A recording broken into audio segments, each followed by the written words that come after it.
নমস্কার বন্ধুরা, রোমাদের কুইন চ্যানেলে তোমাদের সকলকে স্বাগত। কেমন আছো সবাই? আশা করি তোমরা সকলেই ভালো আছো, আমরাও ভালো আছি। তো আজকে হলো রোববার, এখন ঘড়িতে বাজে সকাল 10:30। এখন থেকে ব্লগটা স্টার্ট করছি। তো স্নান টান হয়ে গেছে, মা গেছিলো বাজারে, মা বাজার করে এনেছে, স্নান টান হয়ে গেছে। কালকে রাতে মানে এমন, রাতের বেলা না ভোরবেলা এমন একটা ঘটনা ঘটলো, মানে কি বলবো। আমি আর কি কালকে তো ব্লগিং করিনি, কালকে শরীরটা ঠিক ছিল না বলে কালকে আর ব্লগিং করিনি। এমনিতেও আমার অনেকগুলো ভিডিও জমে আছে, তাই জন্য আমি আর ব্লগিং করিনি। আর ফোনে অতটা জায়গা থাকে না। এবার কি হয়েছে, আমি তোমার এই বাড়িতে ফোনে নেট অনেকটা রাত অবধি দেখি। কালকে তাতার ঘুমিয়েছে তোমার 12:30টার সময়, তাতার ঘুমোনোর পর খেয়েছি। কালকে আর খিদা পাচ্ছিল না বলে রাত করেই খেয়েছি আর কি, 12:30টার পর খেয়েছি। তারপর ঘরে স্নান টান সেরে 1টার সময় আমার মায়ের ঘরে, যে ঘরে শুই এখন রাত্রেবেলা, সেই ঘরে গেছি। এবার আমি ফোন দেখছিলাম, ফোন দেখতে দেখতে হঠাৎ চোখটা লেগে এসেছে। তো তখন কটা বাজে? 3টের সময় আমার নেট অফ করে আমি শুয়েছি। এবার দেখি কি 3:45 থেকে খুচুর খুচুর আওয়াজ হচ্ছে, খুচুর খুচুর। আমি বুঝে পাচ্ছি না যে কী হচ্ছে আওয়াজটা। এবার মার বক্স জানলা আমরা খুলে রেখেই শুই। এবার জানলায় দেখছি কি একটা প্লাস্টিক আছে, প্লাস্টিকটা হয়তো হাওয়ায় নড়ছে, এই জন্য আওয়াজ হচ্ছে। বা বাইরে বৃষ্টি হলে অনেক সময় আমাদের এই পাশে কারখানা আছে, অ্যাডভেস্টারের উপর জল পড়লেও আওয়াজ হয়। তো খুচুর খুচুর আওয়াজটা দেখছি না, প্লাস্টিক নড়ছে না, প্লাস্টিকটা রয়েছে নিজের মতো, নিজের জায়গাতেই রয়েছে, কিন্তু আওয়াজটা আসছে। তখন কী করবো বুঝতে পারছি না। তখন বাজে তোমার 4:45 বেজে গেছে। এবার অনেক 15 মিনিট ধরে আমি ভাবছি কী হলো, আমি উঠবো। তাতা ঘুমোচ্ছে, মাও ঘুমোচ্ছে। এবার আমি যদি মানে ওদের ডাকি, এটা তো ঠিক হবে না। এবার আমি কী করেছি, বক্স জানলায় উঠেছি। আগে আমি দেখছি কি কুচুর কুচুর বাইরে থেকে আসছে, ঠিক আমাদের জানলার নিচে। এবারে দেখি কুচুর কুচুর আওয়াজটা বন্ধ হচ্ছে না, আরও বাজছে। আর আমাদের এই বাড়ির উল্টো দিকে একটা দুধের গাড়ির ভাড়া আছে। ভোরবেলা সব আর কি একটা কোম্পানির গাড়ির দুধ আর কি আসে, ভোরবেলা সব বাইকে করে সবাই দুধ নিয়ে যায়। অনেকে ছিল, মানে 20-25 জন মতো ছেলে ছিল, দুধ নিয়ে যাবে বলে রেডি। নীল কালারের ওদের আর কি সব জামা, লোগো আর কি। ওদের ওই দুধের ব্যবসায় সব গাড়ি করে দুধ এসেছে, ওরা এবার ওই বাইকে করে সব দুধ ক্যারি, তোমার কী বলো, যেগুলোতে আর কি দুধ থাকে দোকানে, সেই দুধের প্যাকেটগুলো নিয়ে যাবে বলে রেডি হচ্ছে। ঠিক আছে, ওরা হিসাব করছে, আমি দেখছি ওখানে আওয়াজ অন্যরকম, আর আমাদের বাড়ির নিচে আওয়াজ হচ্ছে অন্যরকম। ও বাবা, তারপরে না আমি দেখছি আস্তে আস্তে একটা মানুষের ছায়া দেখতে পাচ্ছি দেয়ালে, লাইট জ্বলছে, অপোজিটে তার ছায়াটা পড়ছে। এইবারে আমি বুঝতে পেরেছি যে চোর এসেছে। এবার আছে কে রে, কে চুরি করতে এসেছিস, বেরো। যদি তোরা না বেরোচ্ছিস তাহলে আমি নিচে গিয়ে এমন ধরবো না, তোরা বেঁচে বাড়ি ফিরতে পারবি না। কে, বেরো। তাও দেখি বেরোচ্ছে না, কুচুর আর যে আমি যাব, আমি এক্ষুনি তোদের গিয়ে ধরবো, তোরা বেরোলি? কে এসেছিস তোরা? চুরি করতে এসেছিস, চোর কথা খাই। আমি এরম বলেছি বলাতে দেখি কি, হ্যাঁ বৃষ্টি পড়ছে, দেখি কি ওরা আমাদের বাড়ির নিচে দেয়ালে ঠিক গা ঘেসে যাচ্ছে, যাতে আমি দেখতে না পাই। এবারে আমি সামনে এই ঘরে এসেছি, এই দুটো দরজা দেয়া থাকে, এই দুটো দরজা খুলে সামনে থেকে এসেছি, ও দেখি নেই।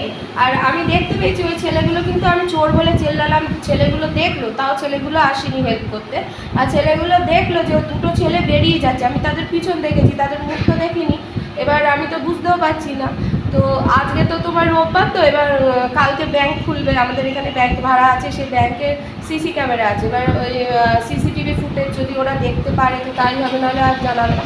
এবার আজকে সকালবেলা মা দোকান বাজার করে এসে এবার ছেলেকে বলছে, জানিস তো বাবু কালকে চোর এসেছিল, এইসব গল্প মা করছে জানলার কাছে দাঁড়িয়ে। এবার তখন কী করেছে, তোমার কারখানার, যে পাশের কারখানার, বলছে কাকিমা আপনাদের এখানে কি চোর সত্যিকারে এসেছিল? মা বলছে কেন গো, কিছু চুরি গেছে? বলে হ্যাঁ, বস্তা বোঝাই করে ওই শাটারের যে মালগুলো, আমাদের এই কারখানা হচ্ছে লোহার কারখানা, শাটার টাটার তৈরি করে, সব আর কি ওরা রেডি রেখেছে। আমাদের বাড়ির পাঁচিল টপকে ওরা রাস্তা দিয়ে বেরিয়ে যাবে। তো আমি যেহেতু চিৎকার করেছি, তাই জন্য সব বস্তা আমাদের পাঁচিলের গায়ে রাখা, কিন্তু নিয়ে যেতে পারিনি। মানে কি অবস্থা ভাবো। তখন বাজে তোমার, যখন ওইসব কাণ্ড ঘটলো, তারপর 4:30টার সময় আমি আবার শুনলাম তাতান উঠে গেছে। তাতান ভয়তে আমাদেরকে জড়িয়ে শুয়ে রয়েছে, তাতানও ঘুমোচ্ছে না, তাতান উঠে গেছে, মা উঠে গেছে। যেহেতু আমি চিৎকার করেছি, কী করবো আমি তো বুঝতে পারছিলাম না, নিচে তো আমি যেতে পারি না একা। আমি ভেবেছিলাম ওই ছেলেগুলো হয়তো হেল্প করতে আসবে, তো ওই ছেলেগুলো নিজেদের মতোই রয়েছে, আসেনি। ওরা দেখছে ঘটনা ঘটছে, কিন্তু কেউ আসেনি। তো যাই হোক, এই হলো ব্যাপার। এবারে এই জিনিসগুলো এর আগে 2-1 বার এরকম চুরি গেছে আমাদের এই আমাদের বাড়ির নিচে, তারপর হচ্ছে আমাদের পাশে ইলেকট্রিক সাপ্লাই আছে, ইলেকট্রিক সাপ্লাই আরও দুটো দোকানে এরকম চুরি গেছে, কারখানার তালা খুলে। তখন পুলিশ টুলিশ এসেছিলো, সার্চিং করেছিল, কিন্তু ধরা পড়েনি। কিন্তু এইবারে আমি দেখতে পেলাম, মুখগুলো জাস্ট দেখতে পারলাম না, নাহলে একদমই দিতাম না। তো এই হলো ব্যাপার। তো ঘুম আর হয়নি, তারপরে দেরি করে ঘুম থেকে উঠেছি আর কি।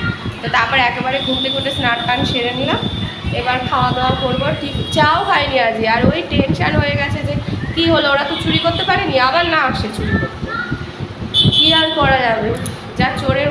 এবার সবাই বলছে এই চারিদিকে দোকানপাট সব আর কি উঠে যাচ্ছে, এবার রাস্তা যেহেতু বড় হয়ে যাবে, ওদের আরও আর কি সুযোগ হবে। দোকানপাট ছিল, দোকানে অনেকে বাস করতো, মানে ঘরের মতোই থাকতো দোকানগুলোতে, অতটা চোরের উপদ্রব কমে গিয়েছিল, আবার শুরু হবে।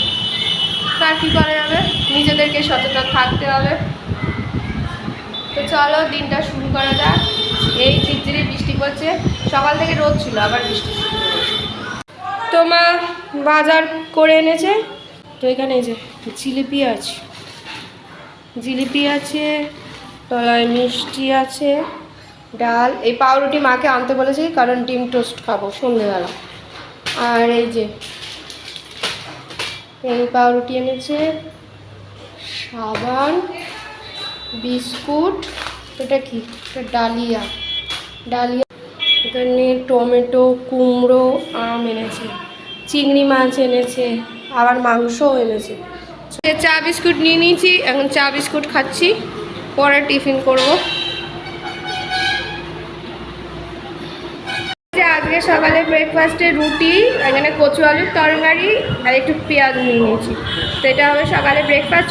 বৃষ্টি শুরু হয়ে গেছে, এই রোদ এই বৃষ্টি, এই তো হচ্ছে। মা সব ফুল তুলে পুজো দিয়ে দিয়েছে, তাও এখানে যে কড়ি বেরোচ্ছে, আরও হবে।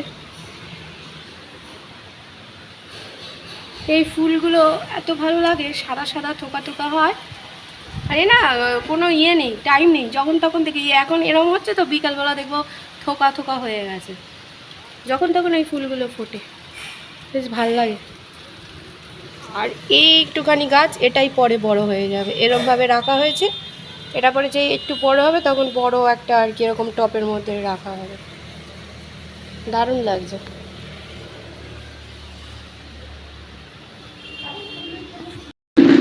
খেতে দিয়েছি মা, দেখ কত ভাত, এখানে পুঁই শাক, এটা হচ্ছে তোমার চিকেন কষা, আর আমের চাটনি। সব সময় আমের চাটনি থাকবে, আমি তো এত ভাত খাবো না।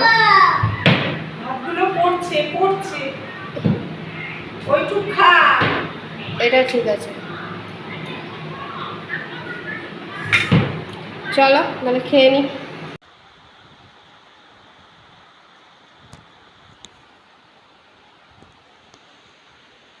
বৃষ্টি পড়া শুরু হয়েছে, দেখো তাতা নেই, জাস্ট ঘুমালো, আর মুষলধারে বৃষ্টি।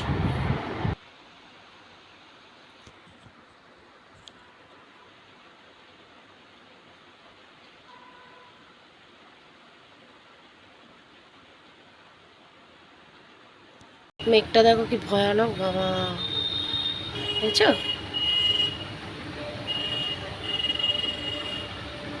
কি ভয়ানক না? এই মনে হয় এলো এলো, এরকম অবস্থা।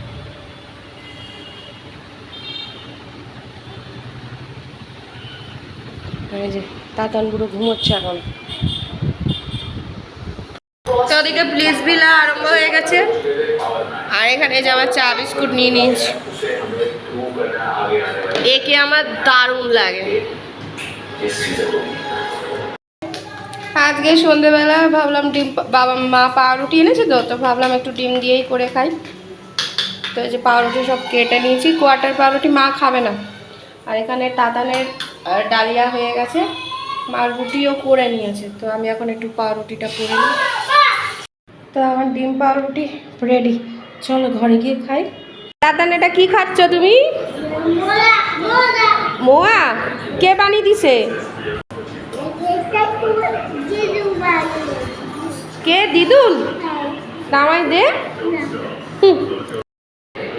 তো এই যে রাতের আজকে খাবার নিয়ে নিচ্ছে, এখানে চিকেন আছে আর রুটি, এটাই হবে আজকে রাতের ডিনার। চলো খাওয়া দাওয়াটা করি। খাওয়া দাওয়া দাওয়া তো সব কমপ্লিট হয়ে গেছে, এখন করি তো তোমার 12টা বাজে। তাতে আজকে ঘুমাচ্ছিল, সেই 6:45 অবধি ঘুমিয়েছে, তো এখন যথারীতি ব্যাস ঘুমোবে না। ও এসে গেছে, তো এখন ওকে ঘুম পাড়াবো, আগে স্নানটা করে নিই। তো স্নানটা করে নাও। তো চলো, আজকের দিনটা এইভাবে কেটে গেল। আর একটা নতুন ব্লগে অবশ্যই হাজির হবো। ততদিন